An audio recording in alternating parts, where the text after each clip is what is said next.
السلام علیکم ناظرین، آپ دیکھتے ہیں ہم معاشرے کے مسائل کی عکاسی کرتے ہیں۔ ہمارے پاس ایسی بہت سی بہنیں آتی ہیں جن کے مسئلے مسائل ہوتے ہیں اور ان کی آواز کو ہم آپ تک پہنچانا اپنا اخلاقی فرض سمجھتے ہیں۔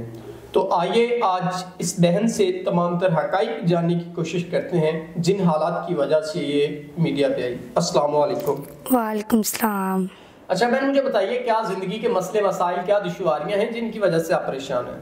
امیر خاندان سے تعلق رکھتی تھی۔ میرے والد صاحب کا بہت اچھا کاروبار تھا۔ میں ایک بہت عیش سے زندگی گزار رہی تھی۔ بہت کچھ معاملات نہیں تھے میری زندگی میں، مشکلات نہیں تھے۔ تو میں جس چیز کی فرمائش کرتی تھی میرے والدین میری فرمائش پوری کرتے تھے۔ میرے چچا جان تھے صرف ایک ہی تھے، اور میں اپنے والدین کو 20 سال کے بعد پیدا ہوئی تھی۔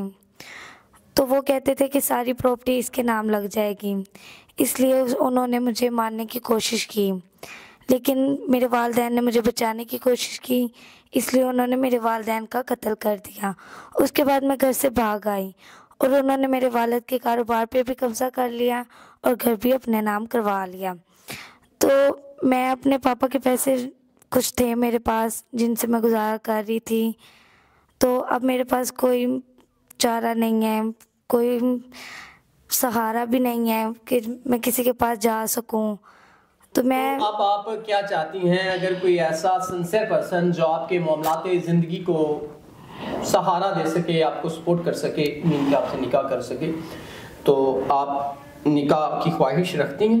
جی، کوئی ایسا انسان ہو جو مجھے عزت دے، مجھے سب طریقے حق دے اور مجھے محفوظ طریقے سے اپنی بیوی بنائے، تو میں ان سے نکاح کرنے کے لیے تیار ہوں۔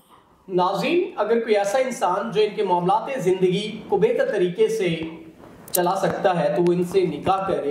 دیکھیں، انسان کی زندگی میں نا اتار چڑھاؤ آتے رہتے ہیں، کتنی عیش و عشرت والی زندگی، اور اب کہاں زندگی۔